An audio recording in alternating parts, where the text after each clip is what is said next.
Hello student. तो ये हमारा थर्ड लेक्चर होगा जिसमें हम लोग कॉम्बिनेशन ऑफ रेजिस्टेंस पढ़ेंगे। ठीक है, तो जो रेजिस्टेंस है, मैंने इसके पहले वाले वीडियो सेशन में आपको बताया था ना कि रेजिस्टेंस क्या होता है।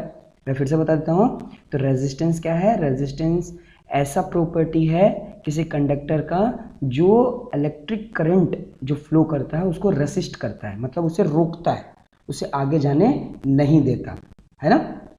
तो कॉम्बिनेशन मतलब ये रेजिस्टेंस को हम लोग कितने तरह से लगा सकते हैं। ठीक है, किसी सर्किट में रेजिस्टेंस लगाने का कोई तरीका होता है। तो बेसिक दो तरीका होता है, हम लोग को इस चैप्टर में पढ़ना है। ठीक है, तो देखिए, we know that current through a conductor depend upon its resistance. मतलब किसी कंडक्टर में जो इलेक्ट्रिसिटी ट्रेवल कर रहा है वो डिपेंड करेगा कि उसमें कितने रेजिस्टेंस हैं। अगर रेजिस्टेंस कम है तो करंट ज़्यादा फ्लो करेगा, और अगर रेजिस्टेंस ज़्यादा है तो करंट कम फ्लो करेगा। ठीक है, and the potential difference across its and, मतलब उनमें जो पोटेंशियल डिफरेंस होगा, मैंने पोटेंशियल डिफरेंस को बताया था ना कि पोटेंशियल डिफरेंस अगर डिफरेंस है तभी तो क्या हो रहा है कि उसके अंदर जो चार्जेस हैं वो मूव कर पा रहे हैं। ठीक है, नेक्स्ट पॉइंट देखिए क्या लिखा हुआ है कि in various electrical instrument resistant, जो रेसिस्टर होता है, यानी ये बोल सकते हैं ये हमारा क्या है, ये हमारा एक ऐसा ऑब्जेक्ट है, ठीक है, जो रेसिस्टेंस मतलब ये प्रॉपर्टी है जो कि इस मटेरियल के अंदर होता है, are often used to various combination of Ohm's law can be applied to combination of resistor to find the equivalent resistance of a combination। मतलब कि अगर हमें रेजिस्टेंस निकालना होगा किसी भी इलेक्ट्रिक करंट या किसी भी सर्किट का, तो वो ओम्स लॉ के द्वारा हम लोग एक इक्विवेलेंट रेजिस्टेंस निकाल सकते हैं। ठीक है, आगे क्लास में हम लोग देखेंगे कि वो कैसे निकलता है। तो देखिए, जो रेजिस्टेंस होता है इसको दो तरीके से लगाया जा सकता है। ठीक है, किसी सर्किट में जो रेजिस्टर होता है जिसकी प्रॉपर्टी रेजिस्टेंस है उसको दो तरीके से लगाया जा सकता है। या तो हम लोग सीरीज वे में लगा सकते हैं या तो पैरेलल में लगा सकते हैं। ठीक है, ये दो तरीका है किसी सर्किट में रेजिस्टर को लगाने का।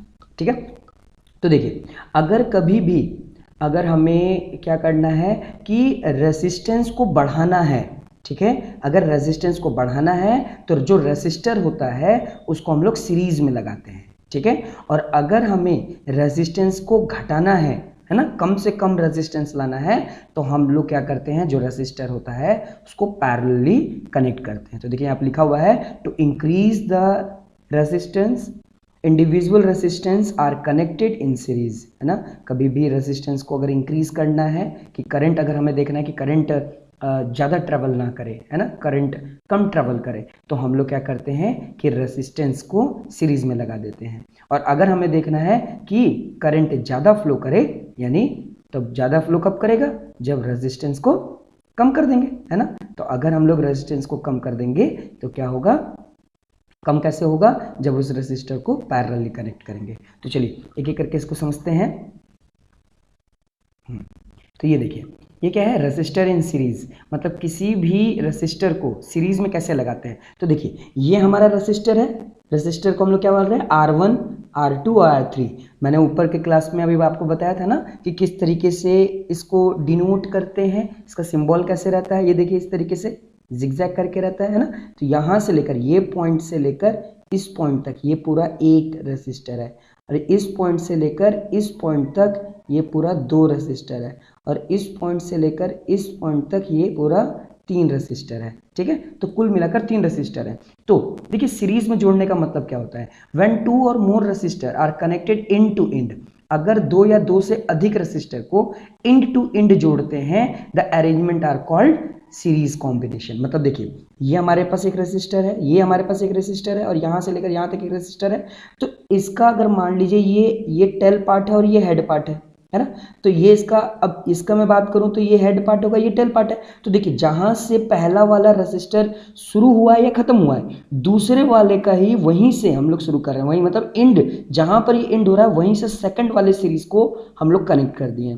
फिर यहां से ये देखिए, यहां पर एंड हुआ है R2, और यहीं से R3 को क्या कर दिए, कनेक्ट कर दिए। तो एंड टू एंड कनेक्ट है, हेड टू हेड कनेक्ट है ना। तो अगर इस तरीके से कहीं कनेक्टेड होगा किसी भी तरह का रेसिस्टर, तो वो रेसिस्टर हम लोग बोलेंगे कि वो सीरीज कॉम्बिनेशन में रेसिस्टर जुड़े हुए हैं, है ना। तो इसी को हम लोग बोलते हैं सीरीज, है ना, सीरीज में ये रेसिस्टर जुड़े हुए हैं, इंड टू इंड जुड़े हुए हैं, ठीक है। जो रेसिस्टर का दो छोर है, एक छोर जो है वो किसी वायर से है और दूसरा जो छोर है वो दूसरे रेसिस्टर के हेड से जुड़ा हुआ है, फिर दूसरे का टेल से, दूसरे का तीसरे का हेड से जुड़ा हुआ है। तो इस तरीके के कॉम्बिनेशन को सीरीज कॉम्बिनेशन बोलते हैं। तो ऊपर जो हम लोगों ने पढ़ा था वो इंपॉर्टेंट नोट था, ठीक है। फिर से बात देख लेते हैं। If you want to maximize और इंक्रीज रेजिस्टेंस, अगर हम लोग को रेजिस्टेंस बढ़ाना है, मैक्सिमाइज करना है किसी सर्किट में, तो हम लोग रेजिस्टेंस को क्या करते हैं, सीरीज में रखते हैं, है ना। अब देखिए, अब यहाँ पर कुल 3 रेसिस्टर हैं, ठीक है। तीनों रेसिस्टर अपने अलग अलग ओम के होंगे। अब इनके जगह पर हम लोग को एक इक्विवेलेंट रेजिस्टेंस की जरूरत पड़ती है। अब ये इक्विवेलेंट की क्यों जरूरत पड़ेगी, तो देखिए कभी भी आप क्वेश्चन सॉल्व करेंगे, इसके न्यूमेरिकल सॉल्व करेंगे, तो इस चैप्टर का जो न्यूमेरिकल है ना, मैं आपको लास्ट लेक्चर, जो इसका लास्ट लेक्चर होगा, उसमें मैं सारे चैप्टर में जितने भी न्यूमेरिकल्स हैं उनको सॉल्व करूंगा, ठीक है। अभी वैसे मैं थ्योरी क्लास ही लूंगा अभी, ठीक है। तो देखिए, तो हम लोगों को इक्विवेलेंट या इफेक्टिव रेजिस्टेंस का कब जरूरत पड़ता है, तो इफेक्टिव रेजिस्टेंस का मतलब होता है कि इन 3 रेजिस्टेंस के जगह पर कोई एक रेजिस्टेंस लगा दिया जाए और वो एक रेजिस्टेंस इन तीनों रेजिस्टेंस के बराबर हो, है ना। तो उसे हम लोग इफेक्टिव रेजिस्टेंस या ओवरऑल रेजिस्टेंस या रिजल्टेंट रेजिस्टेंस या फिर टोटल रेजिस्टेंस बोलते हैं, ठीक है। यानी इन तीनों रेजिस्टेंस को मिला करके कोई एक रेजिस्टेंस ही लगाया जाए, लेकिन उसका वैल्यू इन तीनों के बराबर हो, वैसे रेजिस्टेंस को इफेक्टिव रेजिस्टेंस बोलते हैं। अब क्वेश्चन ये उठता है कि आखिर हम लोग को इफेक्टिव रेजिस्टेंस की जरूरत क्यों पड़ती है।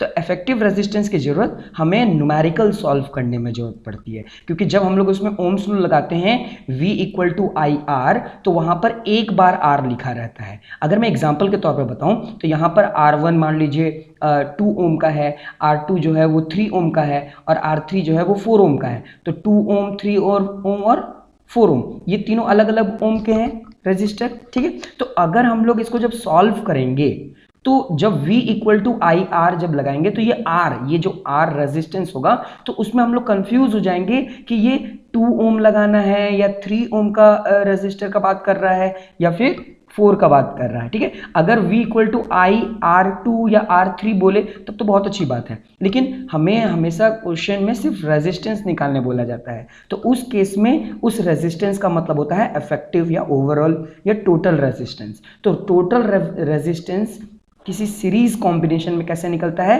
तो ये इसका फॉर्मूला है। तो जो R इफेक्टिव यानी R इक्विवेलेंट है ना, R इक्विवेलेंट जो रेजिस्टेंस होता है वो हमेशा R1 + R2 + R3, इन तीनों रेजिस्टेंस को ऐड कर दीजिए, वो जितना भी टोटल रेजिस्टेंस होगा वो R इक्विवेलेंट होगा। तो जैसे अभी हम लोगों ने एग्जांपल लिया था, ये R1 हमारा 2 ओम का था, R2 हमारा 3 ओम का था और R3 जो है वो 4 ओम का था। तो अगर हम लोग V = IR जब न्यूमेरिकल सॉल्व करेंगे, तो उस जगह जो R आएगा उसमें हम लोग क्या करेंगे, ये देखिए 2 और 3 हो जाएगा 5 और 5 + 4 9, मतलब उस R के जगह पर 9 ओम का रेजिस्टर को हम लोग मेंशन करेंगे, है ना। तो देखिए R इक्विवेलेंट कैसे निकलता है, तो जितने भी यहाँ पर 3 रेजिस्टर हैं, तो तीनों रेजिस्टर का जो ओम होगा उन सबको ऐड कर देंगे, तो उन सभी का ऐड एक R इक्विवेलेंट के इक्वल हो जाएगा, है ना। अगर यहाँ पर 4 होता तो उन चारों को ऐड कर दिया जाता, ठीक है। अब देखिए कुछ इंपॉर्टेंट पॉइंट है, उनको पढ़ लेते हैं। तो पहले देखिए क्या लिखा हुआ है, current through each resistor are same. अच्छा, एक बात हमेशा याद रखिएगा कि कभी भी सर्किट में अगर रेजिस्टेंस लगा हुआ है, ठीक है, तो यहाँ पर जो करंट होगा, करंट फ्लो होगा वो सेम होगा। यानी R1 को जो भी करंट मिलेगा R2 को भी वही करंट मिलेगा, R3 को भी वही करंट मिलेगा।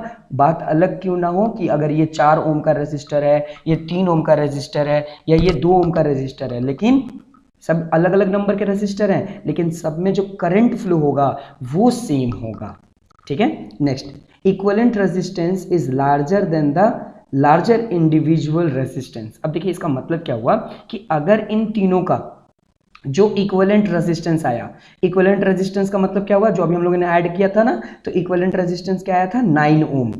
तो बोला जा रहा है कि जो इक्विवेलेंट रेजिस्टेंस होगा वो हमेशा बड़ा होगा, लार्जर होगा लार्जेस्ट इंडिविजुअल रेजिस्टेंस से, तो देखिए इन तीनों इंडिविजुअल में बात किया जाए तो इन तीनों इंडिविजुअल में सबसे ज्यादा ओम किसका था? बिल्कुल R3 का था। कितना था? 4 ओम, है ना। लेकिन जो इन सबका टोटल आया वो ऑब्वियस सी बात है कि वो इन तीनों इंडिविजुअल में जो सबसे ज्यादा है उससे भी ज्यादा इक्विवेलेंट रेजिस्टेंस आएगा। इस पॉइंट का मतलब यही है कि इक्विवेलेंट रेजिस्टेंस हमेशा ज्यादा होगा उन तीनों में से जिसका भी रेजिस्टेंस ज्यादा हो, उससे भी ज्यादा इक्विवेलेंट रेजिस्टेंस आएगा। ठीक है। अच्छा, टोटल वोल्टेज, इसका मतलब वोल्टेज मतलब क्या हो गया? Potential difference equal to sum of voltage drop. अच्छा, जिस तरीके से इन तीनों ही रेजिस्टेंस में करंट सेम रहता है उसी तरीके से इन तीनों रेजिस्टेंस में याद रखिएगा जो पोटेंशियल डिफरेंस होगा यानी जो V होगा यानी जो वोल्टेज होगा वो डिफर होगा। मतलब R1 में पोटेंशियल डिफरेंस दूसरा होगा, R2 में पोटेंशियल डिफरेंस दूसरा होगा और R3 में भी पोटेंशियल डिफरेंस दूसरा होगा। इन तीनों में पोटेंशियल डिफरेंस अलग अलग होगा। इस बात को हमेशा याद रखिएगा कि अगर कोई भी रेसिस्टर अगर सीरीज में जुड़ा हुआ है तो उन तीनों रेसिस्टर में जो करंट होगा वो सेम होगा, लेकिन जो पोटेंशियल डिफरेंस यानी जो वोल्टेज होगा वो डिफर करेगा, वो अलग अलग होगा। चलिए अब ये देखते हैं कि ये जो effective resistance R equivalent equal to R1 plus R2 plus R3 ये कैसे आया, इसका डेरिवेशन देखते हैं। चलिए तो ये देखिए ये है इसका डेरिवेशन। तो क्या करते हैं, पहले तीन रेसिस्टर लेते हैं और तीनों रेसिस्टर का नाम रखते हैं R1 R2 और R3 और इन तीनों को किस में रखते हैं? सीरीज में। ठीक है। करंट को हम लोग क्या मान लेंगे? I से डिनोट किया जाता है। ठीक है। और यहाँ पर क्या हो रहा है, जो पोटेंशियल डिफरेंस है जिसको हम लोग क्या मान लेंगे? V। ठीक है। तो अब देखिए क्योंकि हम लोग ये जानते हैं कि तीनों के तीनों रेसिस्टर में है ना जो पोटेंशियल डिफरेंस है वो अलग है, यानी पहला वाला देखिए यहाँ पर जो पहला वाला R1 है यहाँ पर वोल्टेज V1 होगा, है ना।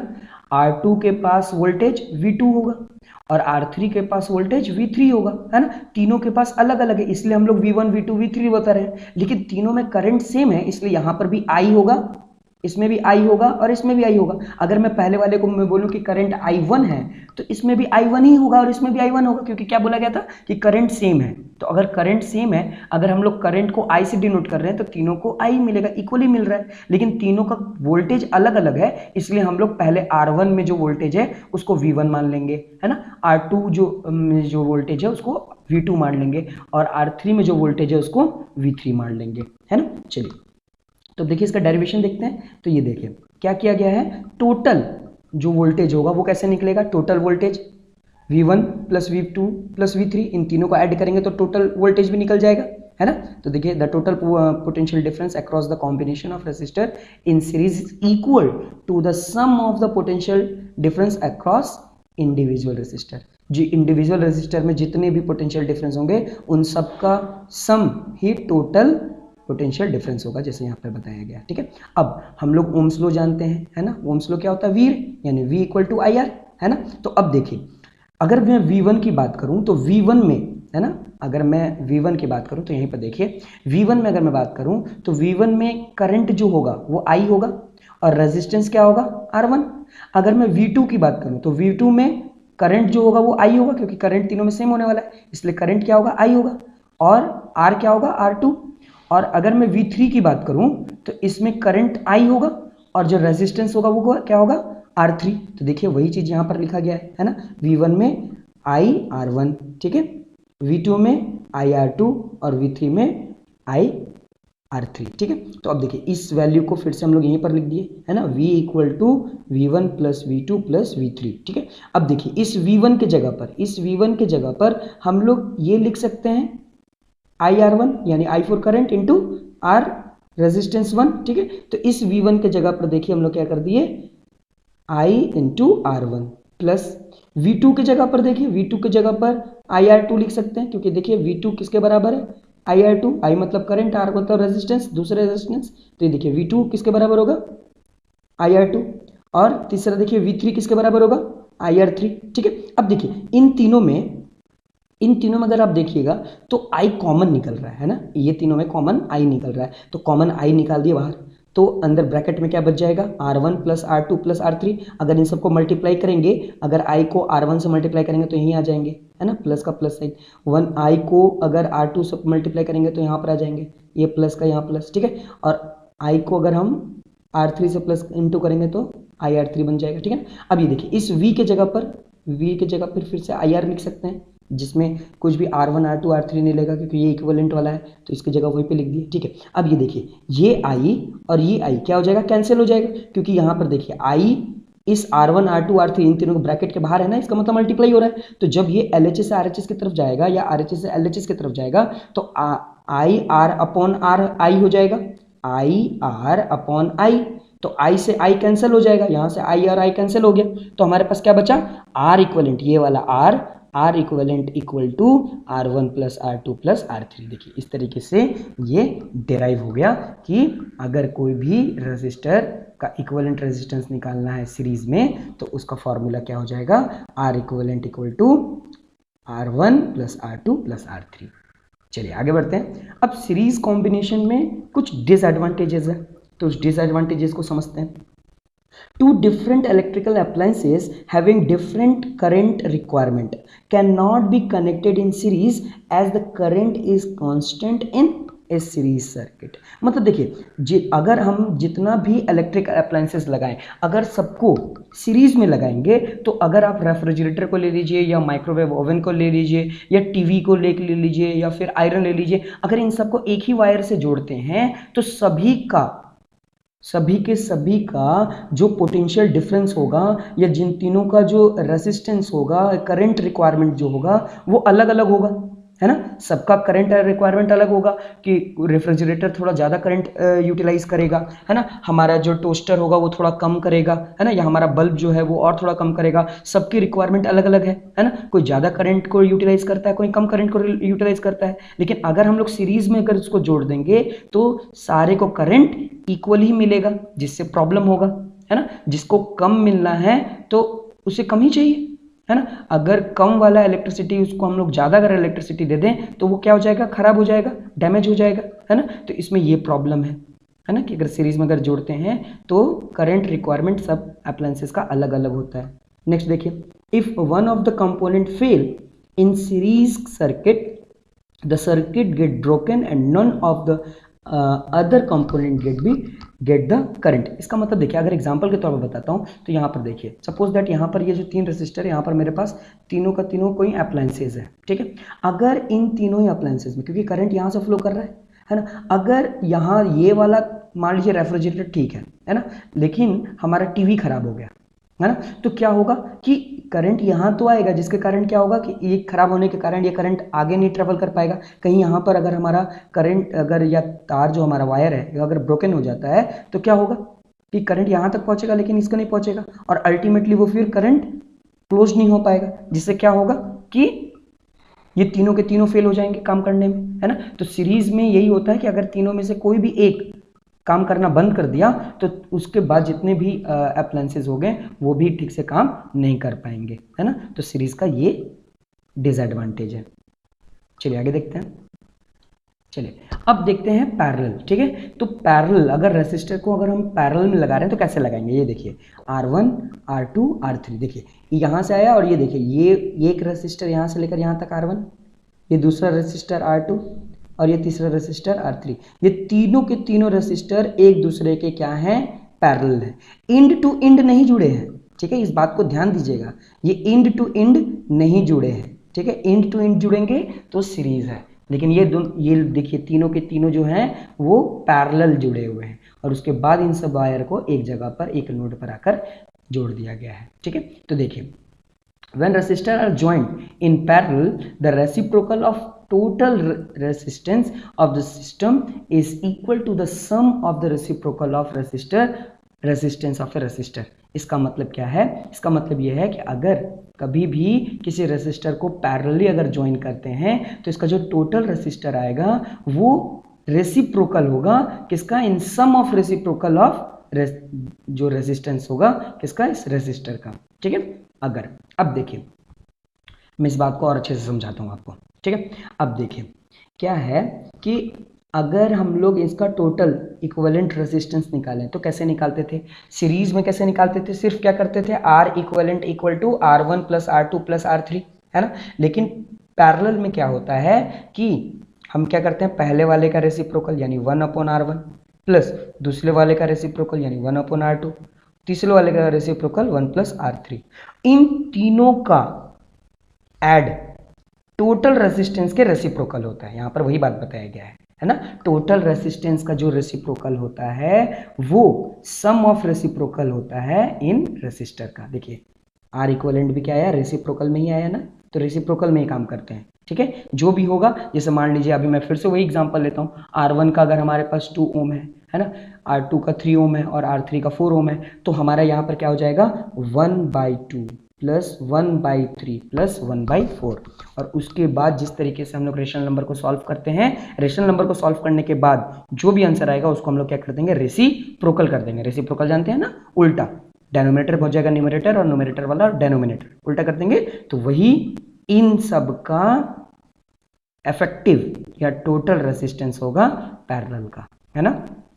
पैरेलल में कब जोड़ते हैं, पैरेलल में तब जोड़ते हैं जब हम लोग को करंट ज़्यादा चाहिए होता है ना। तो इससे क्या होता है कि रेजिस्टेंस डिक्रीज हो जाता है, मिनिमाइज हो जाता है कभी भी अगर पैरेलल में जोड़ें तो, है ना।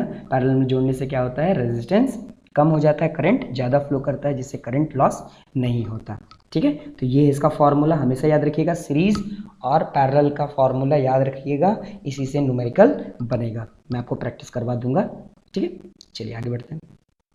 तो देखिए कुछ पॉइंट्स लिखे हैं, ठीक है। वोल्टेज और पोटेंशियल, अब इसमें देखिए इसमें उल्टा हो जाता है, ठीक है। जो पोटेंशियल वोल्टेज होता है ना, यानी पोटेंशियल डिफरेंस जो होता है, रेसिस्टर आर सेम इस केस में, यानी सीरीज में क्या था, मैंने क्या बताया था सीरीज में मैंने बताया था कि करंट सेम रहेगा, ठीक है। हमेशा याद रखिएगा कि सीरीज में करंट सेम रहेगा और पोटेंशियल डिफरेंस वेरी करेगा, है ना। लेकिन पैरेलल में इसका उल्टा है, वाइस वर्सा है। क्या है कि पैरेलल में क्या होगा कि जो पोटेंशियल डिफरेंस होगा वो सेम रहेगा, है ना। पोटेंशियल डिफरेंस मतलब ये पोटेंशियल, इसका V, यहाँ भी V रहेगा, यहाँ भी V रहेगा और यहाँ भी V रहेगा, यानी R1 को भी V मिलेगा, R2 को भी V मिलेगा और R3 को भी V मिलेगा, तीनों का तीनों V सेम रहेगा। लेकिन यहाँ पर करंट जो होगा वो अलग अलग मिलेगा, ठीक है। सीरीज में क्या होता था, करंट सेम मिलता था, सभी को I मिलता था, लेकिन पैरेलल में तीनों रेसिस्टर को करंट अलग मिलेगा। इसको मिलेगा I1, इसको मिलेगा I2 और रेजिस्टेंस R3 को मिलेगा I3, ठीक है। तो ये बात यहाँ पर है, ठीक है, ये चीज यहाँ पे लिखा गया। आगे देखते हैं, देखिए the same of the current flowing through all the resistor is equal to the current flowing in the circuit, मतलब लेकिन टोटल जो करंट होगा वो तो सेम ही रहेगा, ठीक है। अब चलिए क्या करते हैं, ये देखिए ये वाला बात मैंने पहले ही आपको बता दिया है ना कि अगर कम से कम रेजिस्टेंस की जरूरत होती है तो हम लोग उसको पैरेलली लगाते हैं, ठीक है। अब हम लोग क्या करते हैं, इसका डेरिवेशन देखते हैं, ठीक है, कैसे ये डेराइव हुआ है। तो देखिए, क्योंकि पैरेलल में क्या होता है, पैरेलल में जो करंट होता है वो वैरी करता है, ठीक है, करंट जो होता है वो अलग होता है। तो टोटल करंट कैसे निकलेगा, है ना, I1 plus I2 plus I3, क्योंकि तीनों में करंट अलग है लेकिन तीनों में वोल्टेज सेम है, ठीक है। अब देखिए, तो अगर हम लोग ओम्स लॉ लगाएं, है ना, तो ओम्स लॉ में हम लोग ये जानते हैं ना कि I कैसे निकलता है, I निकलता है V/R, है ना। तो अगर I का फॉर्मूला लिखें तो I क्या हो जाएगा, V/R, ठीक है। V होता है ना, V इक्वल टू IR, तो I और R क्या हो रहा है, मल्टीप्लाई हो रहा है। तो R को अगर LHS से RHS की तरफ भेजेंगे तो क्या हो जाएगा, डिवाइड हो जाएगा। तो यहाँ सिर्फ LHS के बाद, है ना, यानी इक्वल टू के बाद सिर्फ I बचा और इक्वल टू के पहले क्या बचेगा, V/R, ठीक है, ये हो गया। तो अगर मैं I1 की बात करूं, ठीक है, तो I1 कैसे आएगा, V वोल्टेज तो सेम रहेगा क्योंकि पैरेलल है, पैरेलल में वोल्टेज सेम रहता है, अपॉन R1, क्योंकि I1 में रेजिस्टेंस R1 में करंट I1 मिल रहा होगा, है ना। अब I2 की बात करूं तो I2 किसको मिल रहा होगा, R2 को, तो वही लिख दिया, देखिए I2 इक्वल टू V/R2, ठीक है। और I3 मतलब करंट 3 जो है वो रेजिस्टेंस 3 का होगा, है ना, क्योंकि तीनों में अलग अलग है, ठीक है। अब देखिए इन तीनों इक्वेशन को अब इक्वेट करेंगे हम लोग, ठीक है। तो अब देखिए, अब इन सबका इक्विवेलेंट इसके बराबर होगा, ठीक है। तो अब देखिए क्या कर लिए, ये देखिए आई, ठीक है, आई इक्वल टू, देखिए LHS को LHS से प्लस किया, RHS को RHS से प्लस किया, ठीक है, एडिंग कर रहे हैं। ये रहा, ये पहला इक्वेशन, दूसरा, तीसरा, और इसके वे में देखा जाए तो तीसरा, चौथा और पांचवा जो इक्वेशन है उन सबको ऐड कर रहे हैं, ठीक है। तो I1 plus I2 plus I3 एक तरफ कर लिए, ठीक है। और ये देखिए पहला ये वाला equation V/R1 plus V/R2 plus V/R3 लिख दिए, ठीक है। अब देखिए I1 I2 I3 इन तीनों का इक्विवेलेंट क्या था, इन तीनों का इक्विवेलेंट देखिए, इन तीनों का इक्विवेलेंट I के बराबर था, ठीक है। तो यहाँ पर हम लोग इन तीनों के इक्विवेलेंट हम लोग क्या लिख दिए, I लिख दिए, ठीक है। इन तीनों में देखिए अगर मैं चाहूँ तो V को अगर कॉमन निकाल लूँ, है ना, V को कॉमन निकाल लूँ तो इसमें से भी अगर V निकलेगा तो क्या बचेगा 1/R1, इसमें से V निकाल देंगे तो 1/R2, और इसमें भी V आ जाएगा, अलग तो हो जाएगा 1/R3। तो इन तीनों में से V क्या कर दिया गया, निकाल दिया गया। तो ब्रैकेट में क्या आ जाएगा 1/R1 plus 1/R2 plus 1/R3।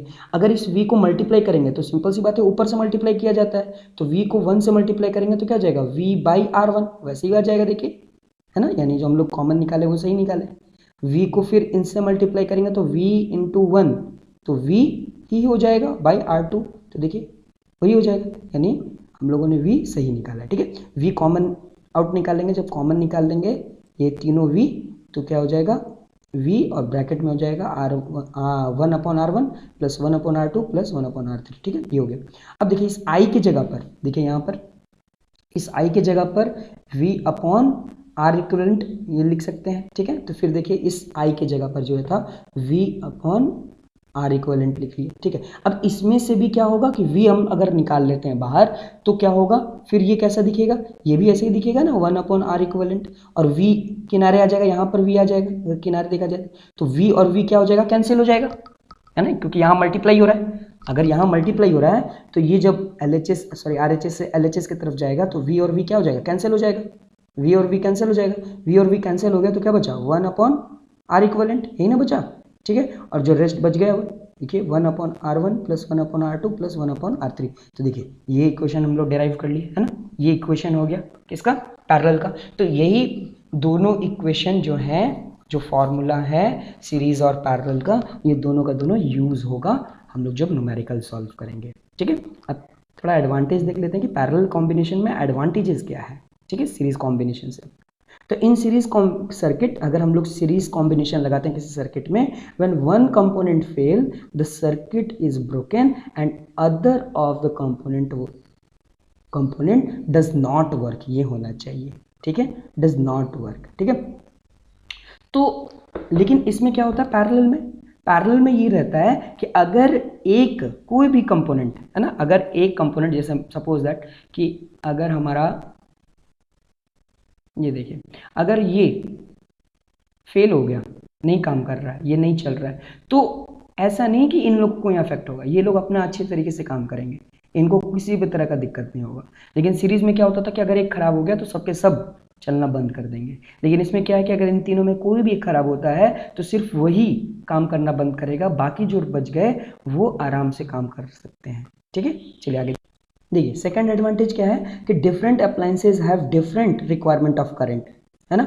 तो हम लोग जानते थे ना कि सीरीज में क्या होता था, सबको करंट सेम मिलता था, है ना, और अलग अलग अप्लायंसेज को अलग अलग तरह का रिक्वायरमेंट होता था, है ना, जिससे उनमें प्रॉब्लम होता था। लेकिन पैरेलल में क्या होता है, पैरेलल में करंट ही अलग अलग होता है ना, सबको करंट अलग अलग मिलता है ना, I1 I2 I3 तीनों को अलग अलग मिलता है, जैसा रिक्वायरमेंट वैसा फुलफिलमेंट होता है ना। अगर ज़्यादा करंट चाहिए तो उसे ज़्यादा मिलता है, जिसे कम चाहिए उसे कम मिलता है। तो इससे ये थोड़ा फ़ायदा हो जाता है ना, कि जैसा हमारा अप्लायंसेज है वैसा करंट यूज़ हो सकता है। तो ये दूसरा इसका एडवांटेज हो गया। तीसरा क्या है, the total resistance in parallel circuit is decrease, है ना। तो पैरेलल में अगर अब कभी भी रेजिस्टेंस लगाएंगे तो क्या होता है कि जो रेजिस्टेंस होता है वो एकदम कम से कम होता है। तो रेजिस्टेंस कम से कम होता है, इसका मतलब क्या हुआ कि करंट ज़्यादा लॉस नहीं होगा, ज़्यादा से ज़्यादा करंट हम लोगों को मिलता है ना।